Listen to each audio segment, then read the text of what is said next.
All right, welcome everybody to another episode of Event Icons. I am your guest host, Laura Lopez, the Senior Community Manager here at Social Tables. If you aren't familiar with Event Icons, it is one solid hour happening every single week where we get to talk with an event icon. So this week we're super excited to have Bridget Zingale of well, I'm going to do her intro, but she has done a lot for the events industry. So let me go ahead and give you just a quick rundown of what that is. She's a senior marketing manager, or for those of you who are marketing peeps, she's the senior field manager for HubSpot. But she hasn't been there her entire career. She's also been at Christies, The Atlantic, and Smithsonian. And so most notably, she's with HubSpot right now. She's focused on driving digital awareness and business through offline and online tactics, with a focus on experiential events, which we all know and love, that integrate with digital business initiatives, which brings us to today's topic, which is events and sales and how that actually kind of runs together. So we'll go ahead and get started. So for everybody who is logged on today, thank you so much for joining us. And event icons can't run without your engagement. So for those of you who are logged on, be sure to jump into the questions box to ask any questions that you have for Bridget. Or if you just want to send us a chat, feel free to do so in the chat box and let us know your thoughts, comments, questions, concerns. All right, so let's get to it. So one fun fact I want to share about Bridget is that she's a champion water skier, and she can still top the human water skiing pyramid, a human water skiing pyramid, and she has pics to prove it. So let's actually get started on that fun fact. Tell us about that, Bridget. Oh man, the water skiing? Yeah, I have just, my family is really big in water sports. I think I learned to water ski around age 4, and they just sort of strapped us all in and put us behind a boat and waited to see what happens. And then it just became part of summer life. And so, yeah, we learned a lot of awesome tricks, and a few have stayed with me into adulthood, so I can still pull them out when I want to just throw someone for a loop, mostly. That's awesome. I bet that works great when you need to bet somebody on something. Right. That's probably a good one where No one you can probably expects it. win some money. No one expects it. That's awesome. All right, so let's get into it here. Bridget, what got you into the events industry? Yeah, it's actually funny. I feel like I sort of fell into it. I started my career in traditional advertising, working for DDB, which is part of Omnicom, and then was very quickly attracted to digital, and then focused solely on digital for a little while. And then it was probably around the Atlantic, or Christies in the Atlantic really, that it became clear that digital and events actually have a lot of really powerful crossover, which not everyone realizes, I think. And so it was very clear that a great way to augment our digital presence and experience was to offer these offline experiences for people and make sure that those offline experiences then translated to growth online. And so there was a lot of interesting technology that I feel like has continued to develop in this industry that has allowed that to happen.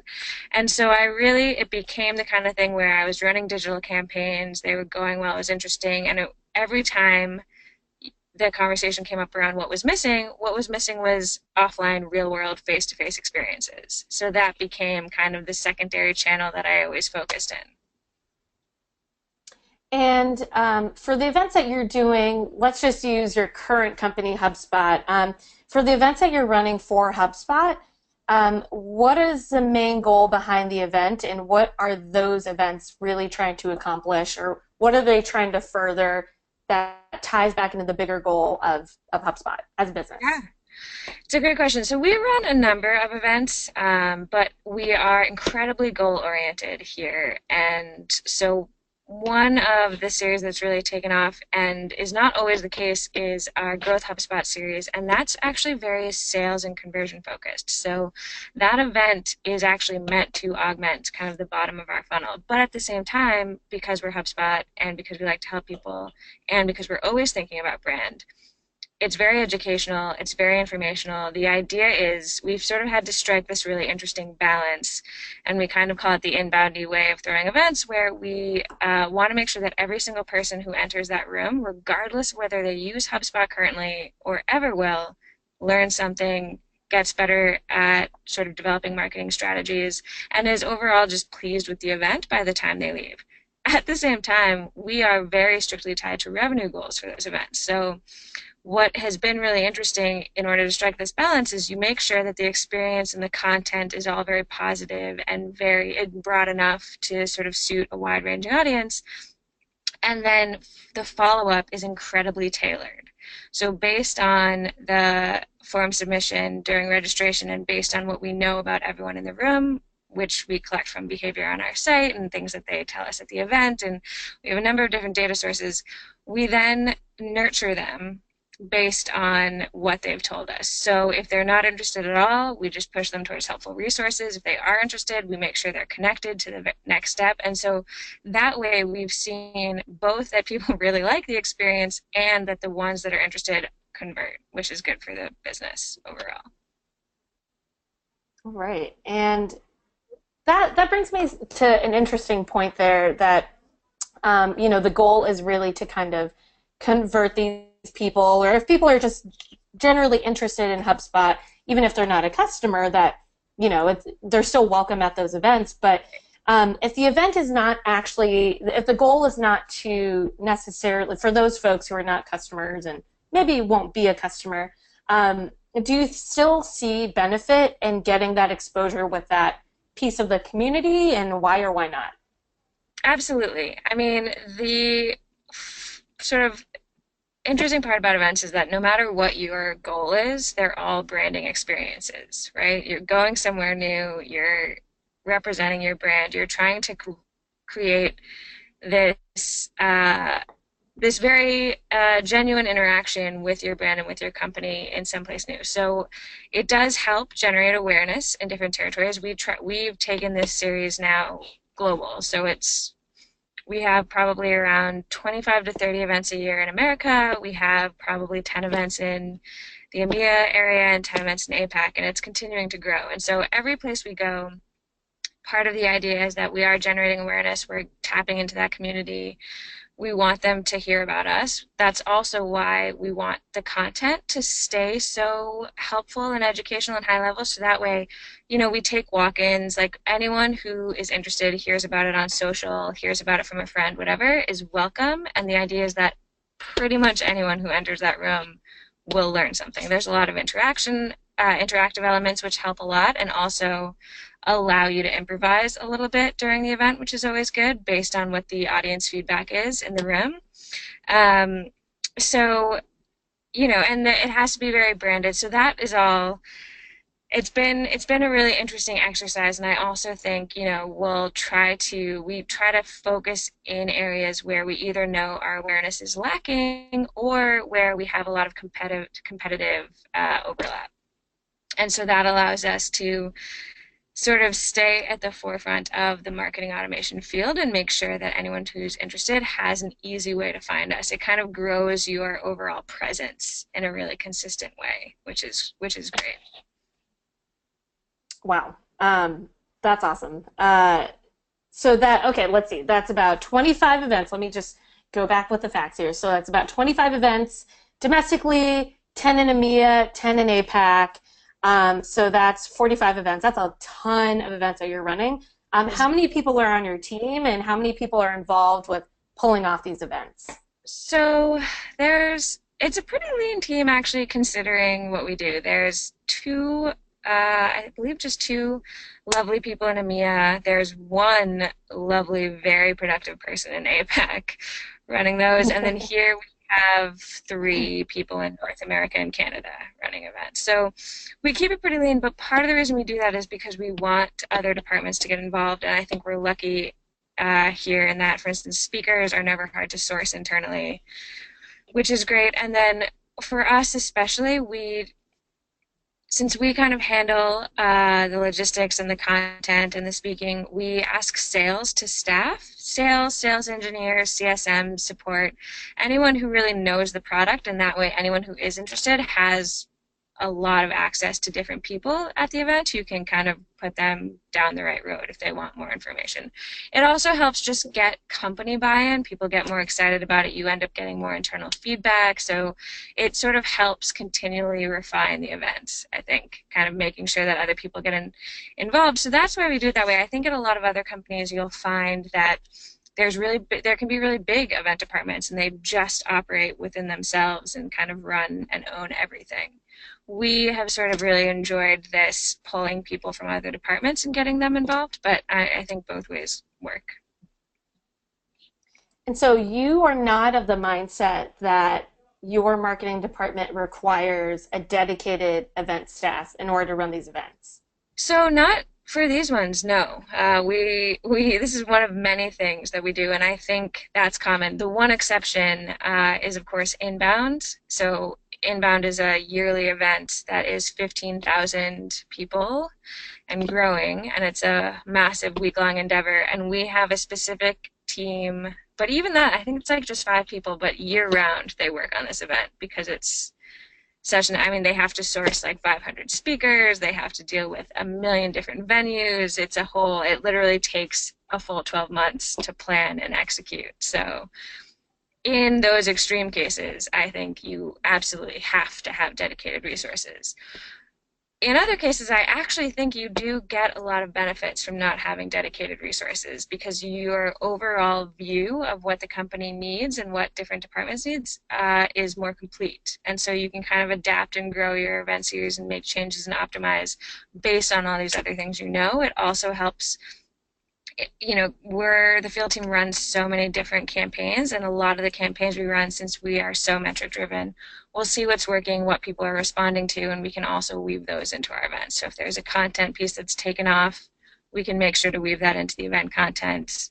If there's any other trends we see or like different territories kind of lighting up for us, we'll make sure to go there. So having that view and seeing and tracking a more complete funnel has been helpful for us for these events, which are a little more streamlined. And you mentioned trends that you're seeing, and then you can apply that to future events that you have. What trends are you seeing in the events that you're running currently, or maybe most recently? Yeah, oh man, there's a lot. I think in general, people are expecting more and more interaction. And so I think this model of having events where you have speakers just sort of talking at an audience is getting more and more outdated. And granted, that's going to be different across industries, but I think people are expecting to have a more reciprocal experience. And so what's been interesting for us is, even though a lot of the events still are someone speaking and sort of providing information, we have all these breaks, these interactive breaks where the speaker will stop and there'll be like an exercise that everyone does. A few people are called on, they give their thoughts, and what's amazing is that the audiences are so ready to interact, they're so engaged, which is great. It's better overall. I mean, as a speaker, you definitely notice a difference between an engaged crowd and a not engaged crowd. And then, of course, just their view of your brand and ultimately conversions all increase the more you interact directly with them. So that's been a really interesting exercise. And then also we've done a lot of experimenting with breakout smaller interactive sessions that people have responded really positively to. So there's that piece of it in the room. And then the other piece of it, I think, is people are expecting things to be increasingly tailored to them. So we try to be very open with people giving us feedback before, during, and after the event. So if they want to add something to the event, they can tell us and we can see what we can do. During the event, we are very open to, like, some people just stand up and like want to say things, which is great. And then after the event, we survey everyone and try to, every time we close an event, by the time we get to the next one, we've made changes based on what we've learned.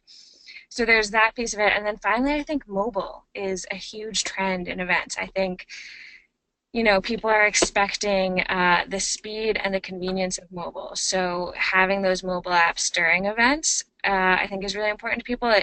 You know, you can start to experiment with this in a few easy ways. Like for instance, we encourage people to tweet at us during the event, and any question they ask we'll respond to real time. So we kind of have that. For some of our bigger events, we'll develop apps and just send it out to registrants ahead of time saying, hey, download this, all of your agenda information, speaker bios, any venue information, how to get there, directions, all of it will be in this little app you can download, and everything will be there. And so I think more and more we're going to see that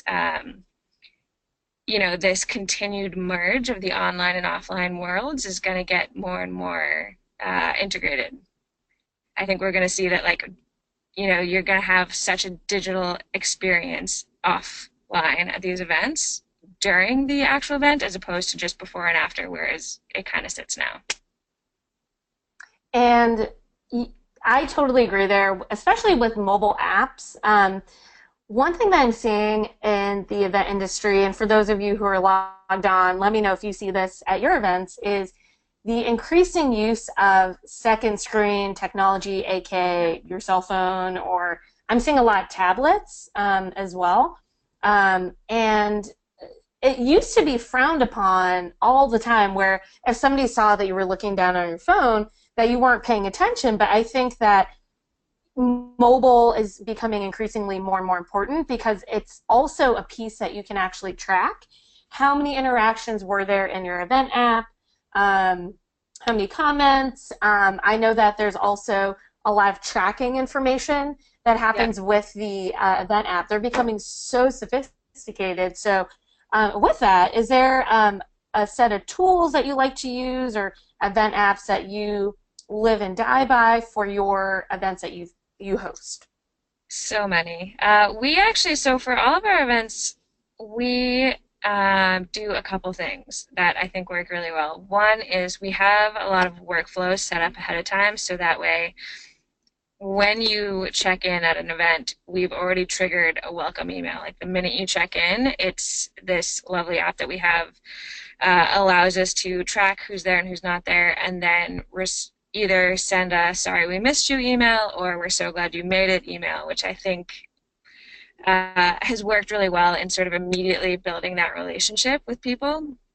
I think there's a few apps on the horizon that will be really interesting to watch. One is Attend, which is a very streamlined mobile app, and it already syncs to Salesforce, which is helpful. So basically, as people check in, if you have sales reps at an event or service people or whoever, they can get an immediate notification about any account that they're tied to that just walked into the door and go find them and say hello. And so that sort of real-time notification and pinging has been really interesting, and I think that's a new app, and they'll probably continue to develop interesting features. Another app is called Splash, and they have been working really hard to develop different fun mobile experiences for events too. So I think it's funny. It's a space that's, given how important events are and how common they are, it's still pretty underdeveloped actually. So I think I would agree. Really, yeah. So, but I think we're going to see that start to change. I think we're going to see apps like that to continue to develop. I also think you're going to see really interesting additions of like you said, like iPads that are. I saw one event where there was like augmented reality iPads, so you could sort of look at these models. That it was very, very fancy and cool. And I think we're going to continue to see like really interesting, highly digital displays at events that are very experiential. So that should be really fascinating to watch. Yeah, I don't know. It's funny. There's such a high demand and I think this is an area that is still so incredibly ripe for. I don't want to say like disruption because that's kind of an overused term, but for improvement and optimizations. And so I think it'll be really interesting to watch, especially in this arena of sort of tying in the mobile elements. So. I love that. Yeah, and disruption, ooh, for anybody who's logged on, who's in the tech industry, I think that's probably one of the most despised words in the tech Right? industry. I literally, like, I never want to Disruptor. say it. I'm like, okay. I'm like, oh, I hate myself. Overused. Um, so yeah, and I think augmented reality, I mean, I'm going to bring it up, and yes, I play it, but Pokemon Go has been huge in the events industry, and And brought I've, back Pokemon. Like, let's be honest, Pokemon was yeah, kind of that is dinosaur. like Yeah, that was like a two birds one stone right there. But I know that there is an app, and for anybody who's logged on, if you actually know the name of the app, please remind me. And we'll probably put it in the show notes for this the show. But there's already a company that has pretty much taken the idea of Pokemon Go. And I know it's not Niantic who made Pokemon Go, but and basically it's just gamifying different parts of the event. So you can get points for checking in.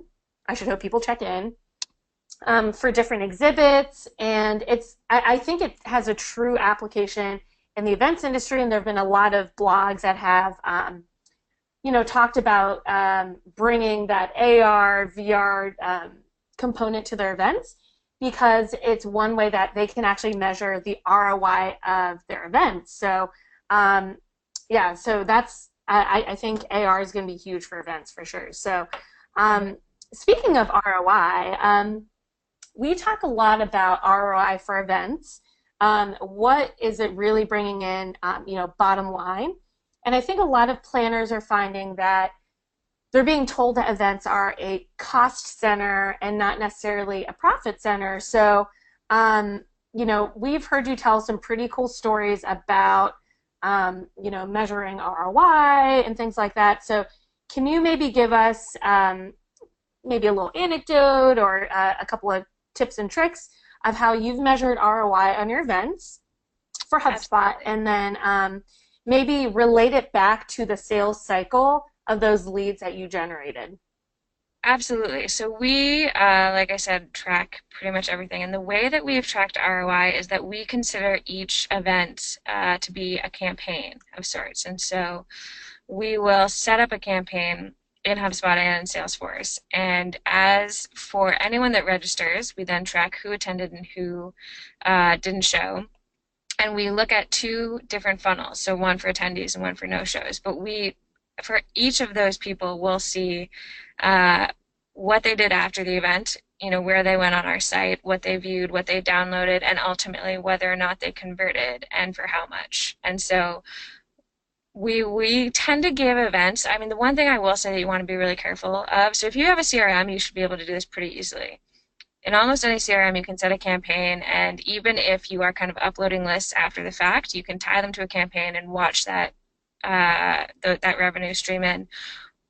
Depending on your sales cycle, you want to make sure you give it enough time. So we actually give our events a full 90 days to convert before we cut off, and we don't really cut off tracking, but that's a full sales cycle for us. And part of that is because people that are really new take a significant amount of time to sort of review different marketing automation, get all the information that they want, get their company on board, and then convert. So while it varies depending on the company size and the industry, the full 90 days is sort of that's when we should basically have seen everything that's going to come in. So you want to be really careful on the time. And then we also compare our funnels to our overall sales funnel. So what's great is that we've actually seen our conversion rates for the attendees of events is literally 2 times the conversion rates of our company overall, which is fantastic, which means that they're really getting the information that they need, and this is a good tool for them. We also track time to close, and interestingly, we haven't seen a whole lot of movement on time to close. And then for the no-shows, we've actually seen some increases on conversion there as well. So there is sort of a power to this face-to-face interaction. And then even if they miss it, the fact that the nurturing for these events is so incredibly personal seems to be making an impact. Well, So, I that mean, I guess I would say, if that's you know your sales funnel, just keep those metrics in mind and then make sure that you're tying every possible, I just definitely track every single person who comes in there, make sure they're tied to the campaign so that you get credit for that revenue. Um, and then the only other thing that I would say is in terms of cost, because events can be outrageously expensive, I would say a couple things. One, I think people often send more staff than you need. So because of different technology, like the Attend app, for instance, pretty much anyone can open up their mobile phone and check people in. So you don't always have to have huge, depending on the type of the event, you don't always have to have a lot of staff, which can lower your T&E. And then I would encourage people to experiment with venues. So hotels are incredibly expensive and not always as much fun, in my opinion. There's this growing group of incubators, for instance, in almost any major city, and they always have beautiful, open, airy spaces, and they're much less expensive than sort of booking some sort of ballroom or two or whatever at a hotel. So there are a few ways that you can also get creative to lower those costs. And then I would also say be very careful with swag. A lot of the money you spend on swag is not going to be used well.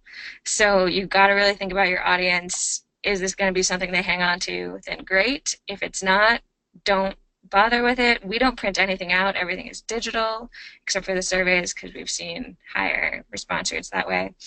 But more and more, I think lean digital. It'll save your costs.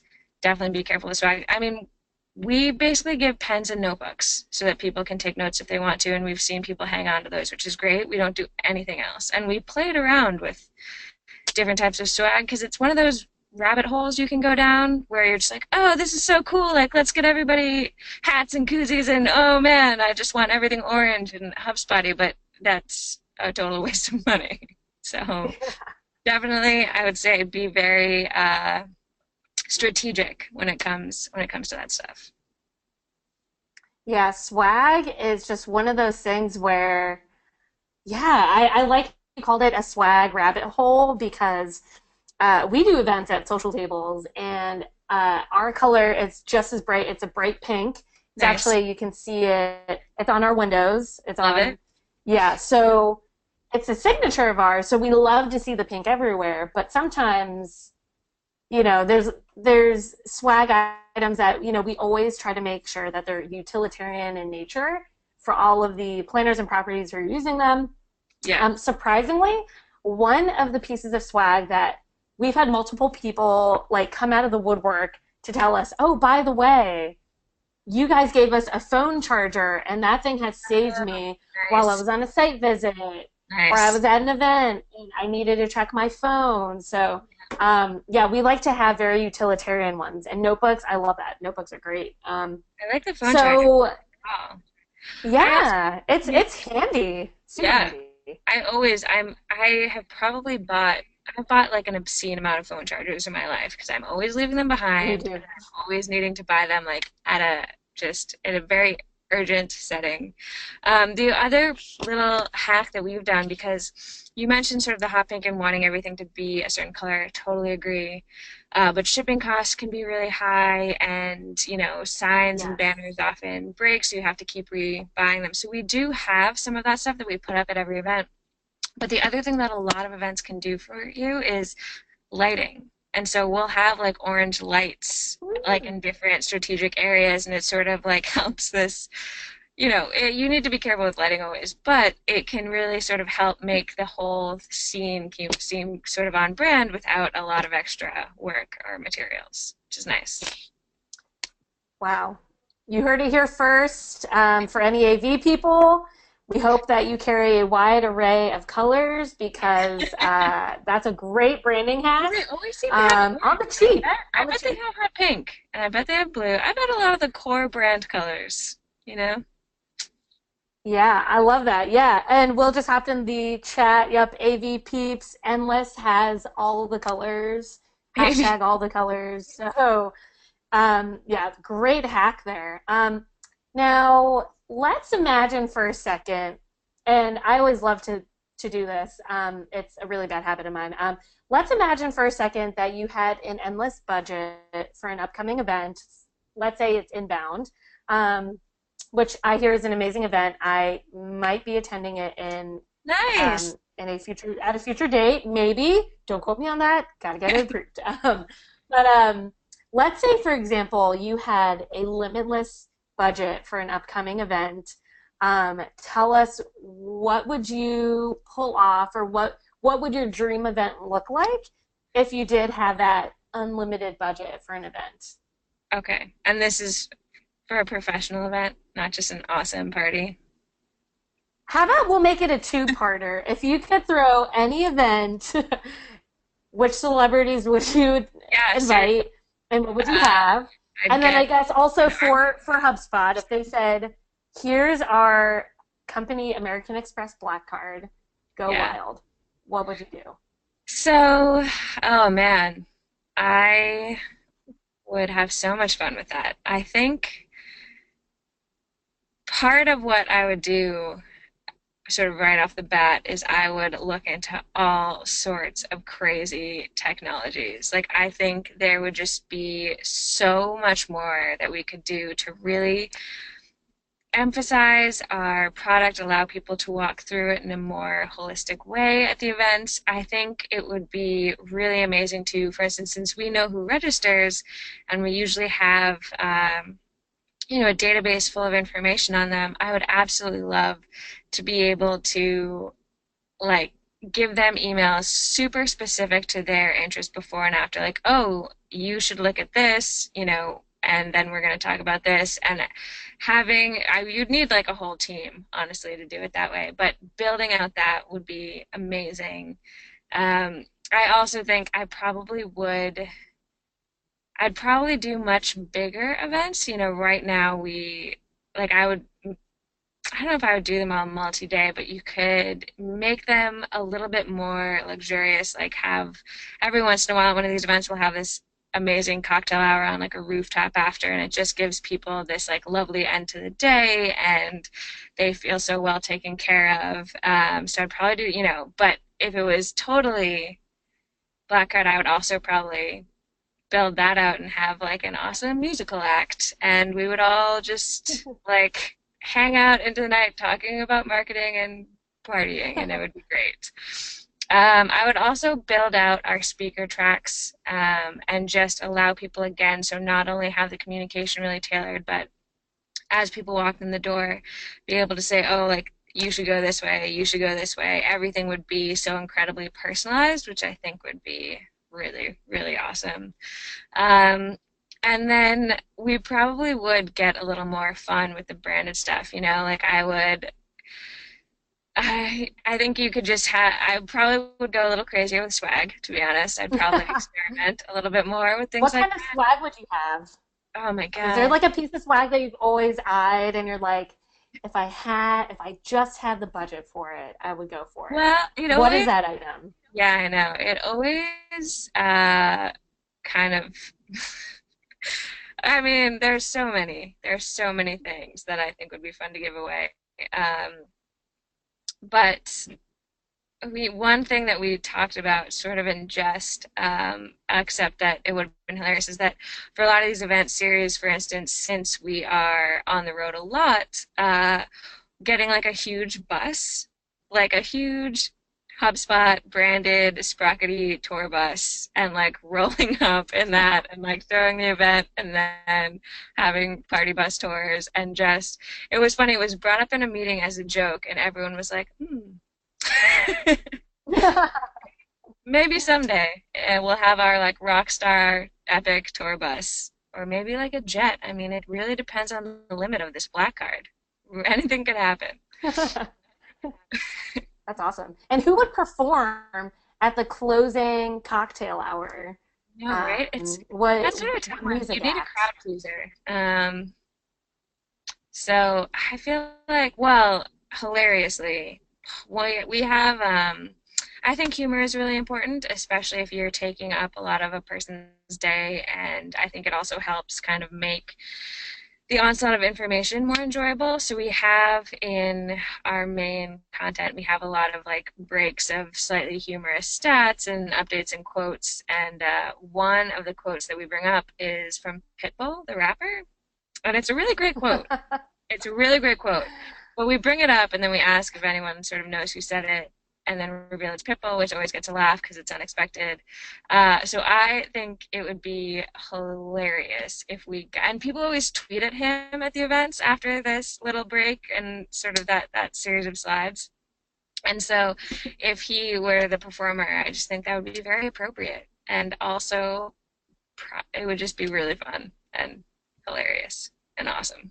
We're kind of hoping one of Pitbull, these that is definitely yeah. unexpected for sure. Yeah. Yeah. Well, do you want to know the quote? It's a great quote. It's we talk about it before we talk about like the metrics you need to track for different campaigns, and we have this whole sort of reporting and analytical section. And the quote is, "The biggest room in the world is the one for improvement."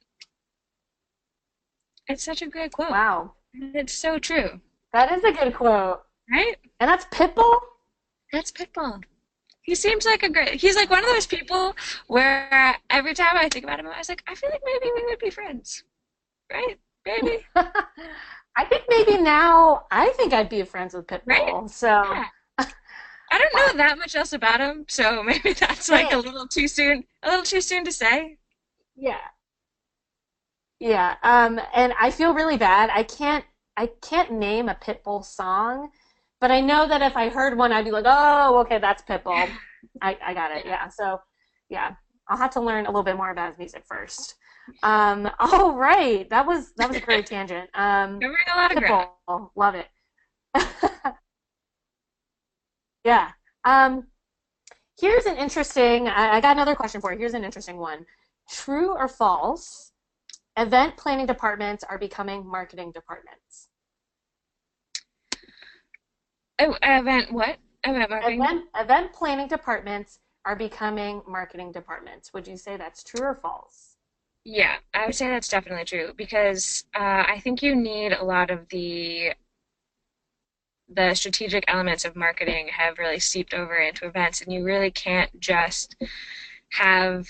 I would say like you can't just have someone who's skilled at logistics really and set something up. Like you have to be incredibly strategic. I think at almost any kind of event you have to be increasingly metric driven.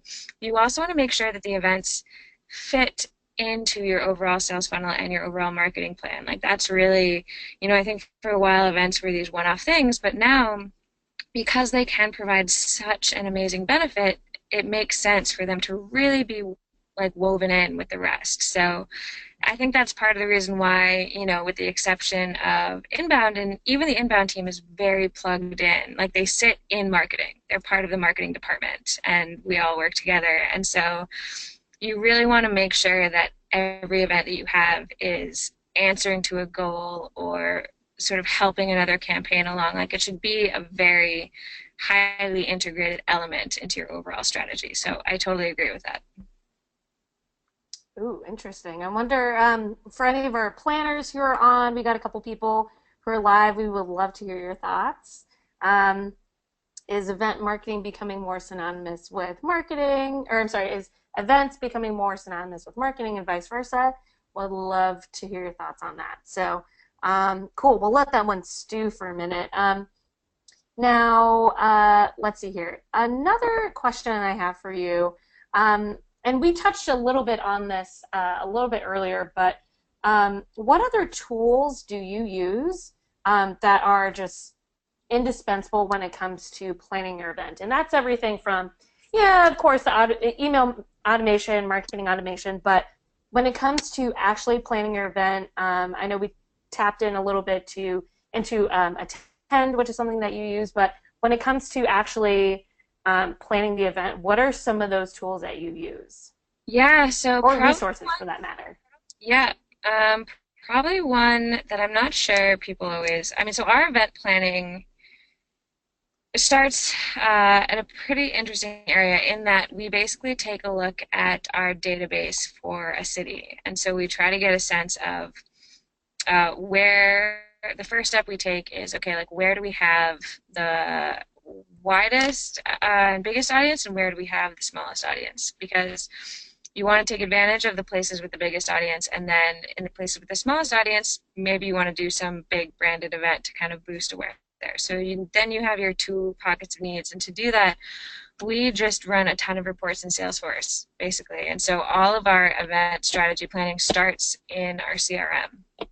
And then we'll also pull in a lot of third-party research. I don't even know what to call them, service providers, I guess. So we do this thing where we basically talk about total addressable market. And so there are a bunch of kind of market research sources and a lot of publications will publish things like this where you can get an idea for all of the businesses of a certain kind in a certain area. And so then we add those two together, and now you have an idea of where you might be best served to show up.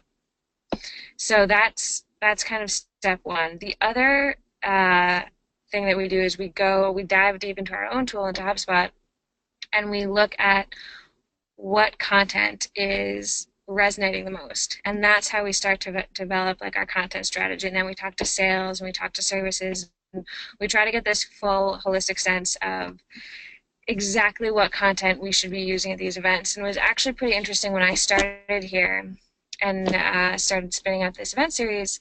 I was building this first deck from scratch, and so I was also new here, so I was asking everyone I could find about like what content they knew that worked. I was asking sales exactly how they demoed, what they talked about.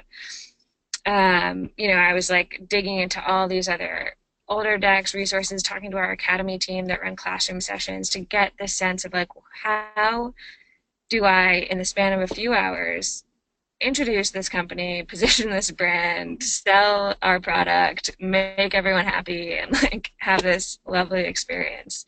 So I guess that's not so much even a tool as a tactic.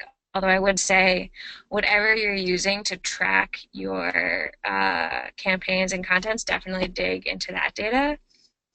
And then, it's funny. I think because we are so well served by using our events as campaigns in HubSpot, we don't have that many other tools specifically that we draw on right now.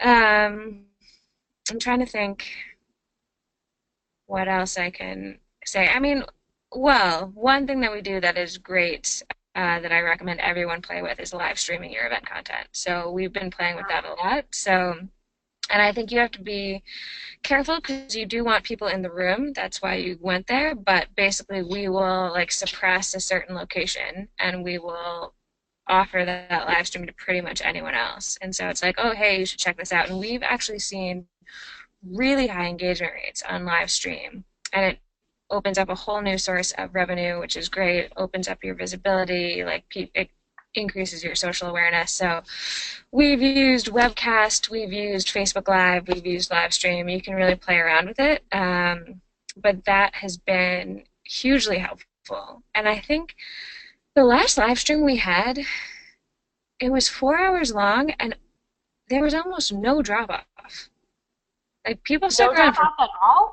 yeah. So Whoa. through the core event for the first like 3 hours or so, quite literally, basically like negligible drop off. And then we had this break, which was a little long, which was for the sake of the people in the room. And then we came back for the panel, and there was drop off around that. But then once the panel started, again, no drop off.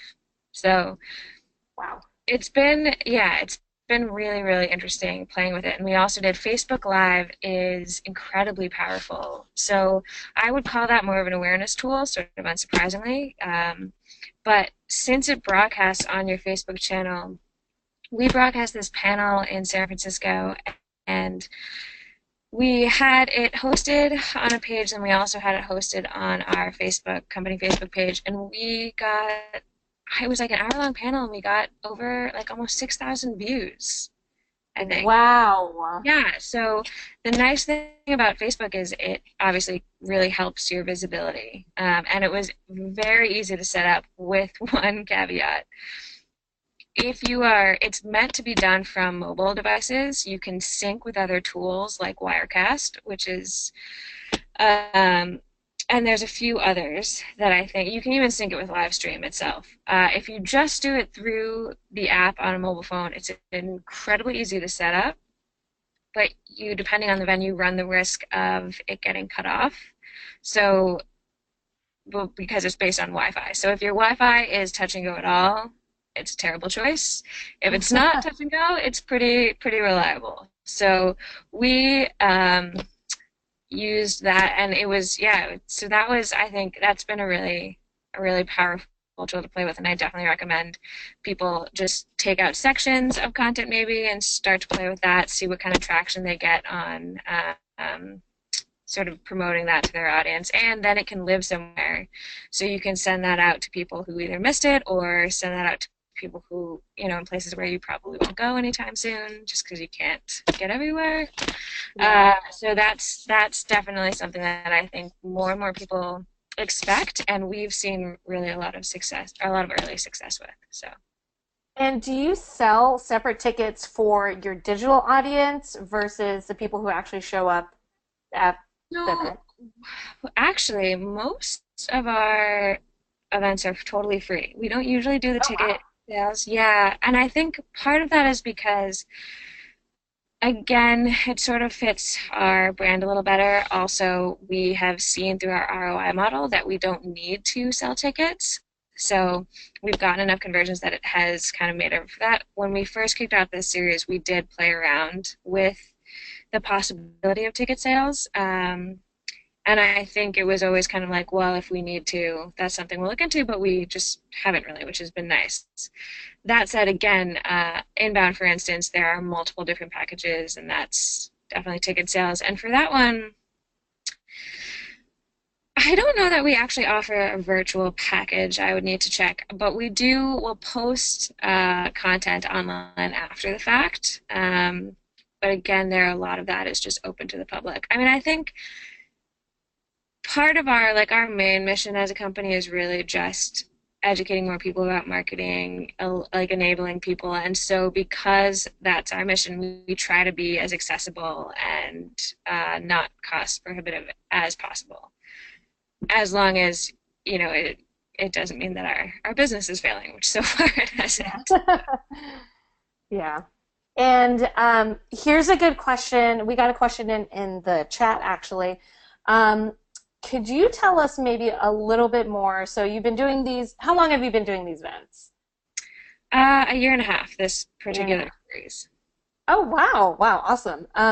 So can you maybe tell us a little bit more about your biggest mistake that you've made when you first started doing these events? You did mention that you had to track down sales to understand what were they demoing, what were they mentioning. So like what was it like at the very beginning when you were running these events, and what were some of those mistakes that you made? I would say it's funny. So the tracking down sales, that was just kind of trying to get a full sense of what content every single department was seeing work and sort of get that full holistic view.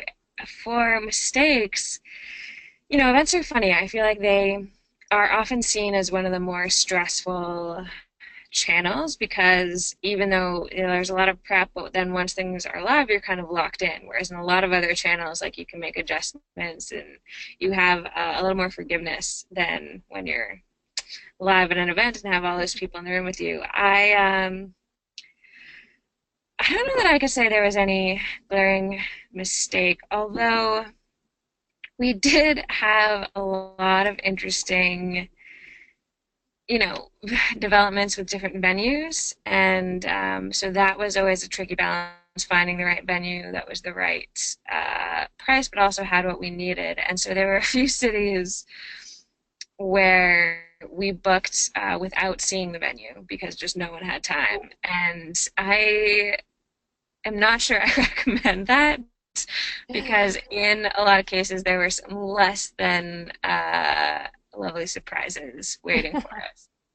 So I would say something that we do now, actually, even if we can't, like I've literally called friends in cities and been like, I need you to go to this venue and walk around and take pictures like a creep on your iPhone and send them to me. Thanks, love you, glad to talk. Just because I mean, what they post online and what they tell you is just not always the case. So I also would say we've gone to great lengths to develop relationships with different venues, and so that's really helped us, and that then we get a lot of recommendations in different cities, which has really helped us, and we have sort of trusted sources, which has made that process easier. So Oh, good. yeah, All right. one And venue, I remember we showed up, and I think people were scared for their lives in this neighborhood. I think people showed up at this venue and were like, "Why did you choose this?" Oh, that was a rough one. But ooh, okay. you Well, learn. yeah, never again. We will never, and Yeah, that venue will never be named. yeah. There's, Um, so we have Joan on the show. Hey, Joan, thanks so much for the question. So her question, she says, you mentioned success with venues that are located in places other than hotels. Can you describe a few? And you mentioned that you did call them incubators. So can you tell us a little bit about the sort of like alternative venues? Which yeah. cities were your favorites? Maybe just give us a little bit more info on that. Absolutely. So actually, a lot of both incubators and co-working spaces have really lovely venues. And when I say incubators, I mean, so for instance, like Rocket Space is one that has a lot of different locations. I know WeWork has some event venues inside their locations, and they are always a little bit like minimalistic, but we like that because it really allows us to kind of own the space. And they are almost always like airy and well lit, and that's always a benefit. And their AV is usually perfect, which is rare. And I would say, I think in hotels especially, we've experienced that often they're a little outdated, Mm. which can create some problems, and especially for a tech company, doesn't project the right image exactly. So I would check Rocket Space. I'm trying to think of some other names that we've used. And I'm kind of blanking right now, unfortunately, but they'll come to me. I know there's one in Denver, and I think there's one in New York City. There's one called Galvanize is Okay. another big one. So for anybody that is logged on here, I know that Galvanize typically has a beautiful, beautiful space. And Yeah. if anybody who's logged on in DC, we definitely have WeWork, Yeah. and there's a bunch. So cool. And And then is there typically a cost, or is there like a trade that they ask for when you host your event there? yep. So there's always a cost, but it's much less than the hotels, and often there's something of a trade. Or, for instance, for us, what's nice is that they'll say like, oh, we'll trim some of the expenses if we can also say that people who belong to this incubator can come to your event. And we're like, oh, of course, that's great for us, great for you, perfect. Um, so I think that's been helpful. The other type of venue that is worth looking into, especially if your event is only during the day, are smaller concert venues. So actually, since they will offer really cheap rates if you're out of there before 6, basically, and they can kind of turn things around. And a lot of those have offered some really interesting, really cool spaces that our attendees have enjoyed.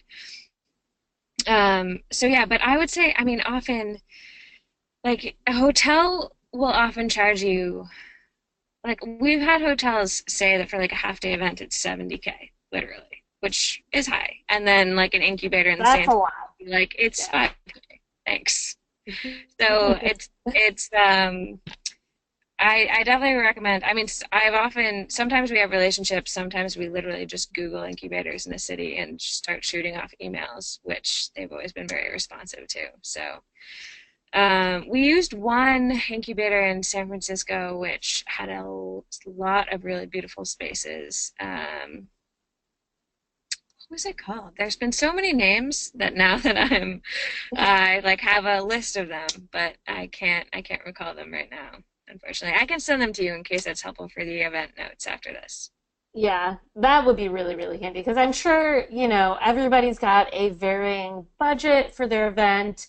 Some events have a pretty sizable budget. Some of them you're basically running on fumes for your event. So, yeah, that would be super helpful. And then, And yep. oh, sorry, yeah. Oh, go ahead. The only other thing I would say is you should, if you have partners or other companies that you work with or agencies, often they have really nice spaces. So it's worth kind of asking, digging into your own relationships and just seeing who has, beautiful open floors that you can take over or what have you. So definitely worth diving into your own network because that's probably going to be your cheapest route overall. Yeah. All right. Well, this brings us sort of towards the end here of the show. Do you have anything else you'd like to share with the audience as it relates to events and sales and marketing? Any parting words? Parting words. I would just say, it's funny when we kicked off this series, because not everyone had been an event marketer previously.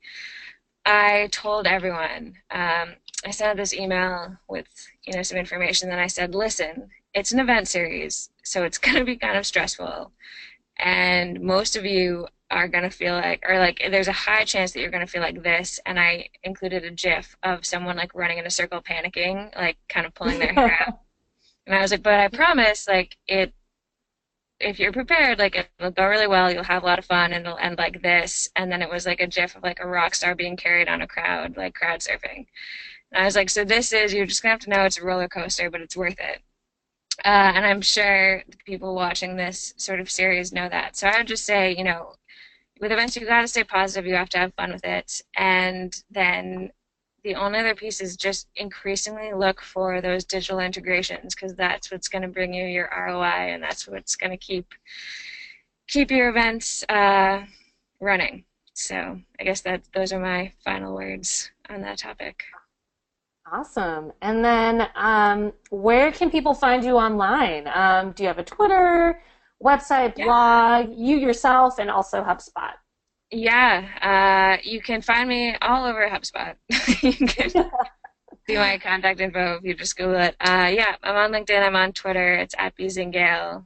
Twitter. My name is pretty uncommon, so I think it's actually pretty easy to find me, luckily, on all various channels. So yes, of course, please reach out. Awesome. All right. Well, thank you so much, Bridget, for this awesome conversation. Thank you for having me. I know I learned a ton. So I'm sure that there's going to be a couple of tidbits I'm going to take away that I'll apply to our event. So awesome. Well, thank you so much again for joining us. Of course. And yeah, thanks for joining us. And then we are here every single week, folks. It happens every Wednesday at 5 p.m. Eastern Time. So be sure to join us next week where we'll have another event icon from the events industry on. And again, it's your time to ask these events innovators a little bit more about what they do and their roles. So be sure to join us then. And we'll see you next time. Thanks, everybody. Thanks, Bridget. Thanks. All right. Enjoy your day.